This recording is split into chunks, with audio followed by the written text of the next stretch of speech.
देखिए mummy papa, इस वक्त हम लोग आपका ये टूर का खर्चा अफोर्ड नहीं कर सकते हैं। घर में और भी तो खर्चे हैं, आप लोगों को समझना चाहिए। और वैसे भी इस उम्र में आप लोग टूर पर जाकर क्या करेंगे?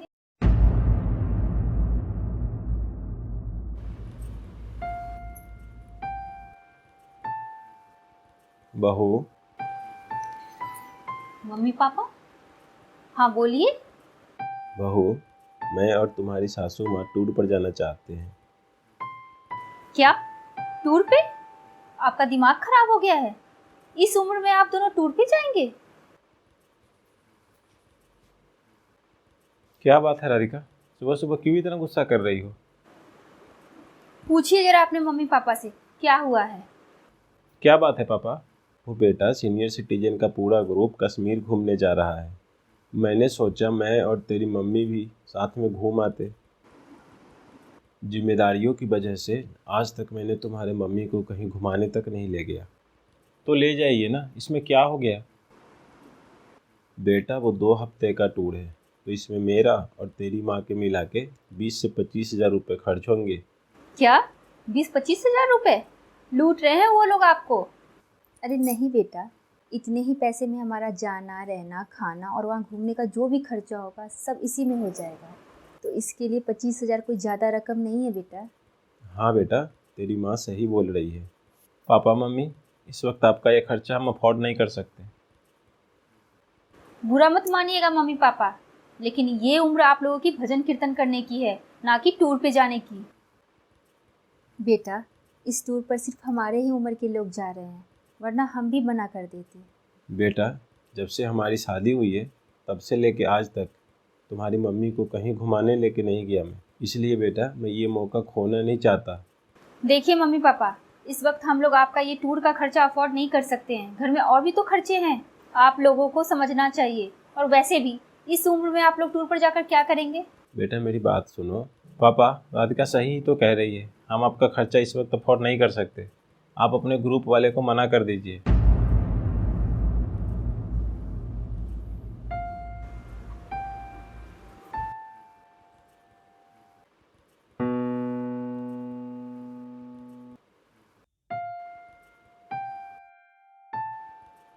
आप ऐसे चुपचाप क्यों बैठे हैं? बच्चे सही ही तो बोल रहे हैं। ये उम्र हमारी घूमने की थोड़े ना है, राम नाम जपने की है। अच्छा, घूमने फिरने की कोई उम्र नहीं होती? ये सब मेरी गलती है। जब भी तुमने घूमने फिरने के लिए कहा तो मैंने तुम्हें हमेशा मना कर दिया कि अभी नहीं, बाद में। बाद में कहते कहते पूरी उम्र निकल गई। बच्चों के चक्कर में हम अपने जीने की ख्वाहिशें ही भूल गए। अगर माँ बाप अपने बच्चे की ख्वाहिशों को पूरी कर सकते हैं तो बच्चों का भी तो फर्ज है ना कि माँ बाप की इच्छा को पूरा करना। क्या इस एज में तो हमें अपने बच्चों की प्यार की ज़रूरत नहीं है? चुप हो जाइए। आप अगर ऐसे करेंगे तो फिर मुझे बहुत बुरा लगेगा। प्लीज़ आप रोइए मत। जब तक जॉब थी तब तक तो सब ठीक था, लेकिन रिटायरमेंट के बाद तो इन लोगों के हाव भाव ही बदल गए।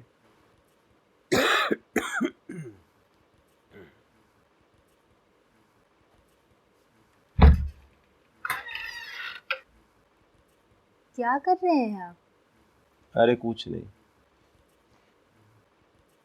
क्या कर रहे हैं, कुछ बताइए तो सही। मैं अभी आता हूँ। अरे कहाँ जा रहे हैं, कुछ तो बताइए। अरे आ रहा हूँ थोड़ी देर में।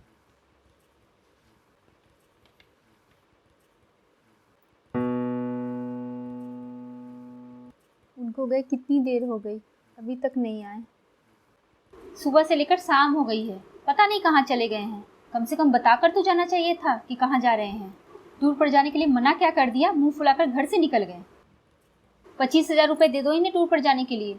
बुढ़ापे में ना खुद चैन से रहेंगे ना हमें चैन से रहने देंगे। पैसे क्या पेड़ पे उगते हैं? मैं तो 1 रुपया नहीं देने वाली। अरे आप कहाँ चले गए थे, कम से कम कुछ बता के तो जाते। अरे रुक जाओ, सांस तो ले लो। और ये देखो मैं तुम्हारे लिए क्या लेके आया हूँ। ये क्या है? कश्मीर के टूर के टिकट है इसमें। पैसे कहाँ से आए हैं? आपने किसी से उधार लिए हैं? देखिए, मैं इस उधार के पैसे से कहीं घूमने नहीं जाऊंगी। आप जाइए और इसे वापस कर दीजिए। पापा जी, मुझे नहीं पता था कि टूर पर जाने के लिए आप इस हद तक चले जाएंगे कि किसी से उधार लेकर टिकट ले आएंगे। छी! छी किस लिए बेटा? अपनी पत्नी को साथ घुमाने जाने के लिए? अभी बेटा मेरे इतने भी बुरे दिन नहीं आए हैं जो मुझे घूमने जाने के लिए किसी से कर्ज लेना पड़े। ये मेरे पैसे हैं और मैं इसे अपनी मर्ज़ी से खर्च कर सकता हूँ। और तुम्हें बता दूँ कि रिटायरमेंट के समय मैंने एक एफडी कराई थी। उसी एफडी को मैं तुड़वा कर ये टिकट लाया हूँ। और हाँ बेटा, तुम एक बात हमेशा याद रखना, जो भूल मैंने की है वो भूल तुम मत करना। अपने बच्चों की ख्वाहिश के पूरा करने के चक्कर में तुम अपने और अपनी पत्नी की खुशियों का बलिदान कभी मत करना, क्योंकि बच्चे हो या बड़े, प्यार की सबको ज़रूरत है। और हाँ, एक और बात, टूर से आने के बाद मैं और तुम्हारी मम्मी अलग रहेंगे, क्योंकि मैं ये नहीं चाहता कि कल को तुम हमें बोझ समझकर ओल्ड एज होम में छोड़ने चले जाओ। उससे पहले ही हम अलग हो जाएंगे। क्या तुम मेरा साथ दोगी एक नया घर बसाने में? हाँ, हमेशा।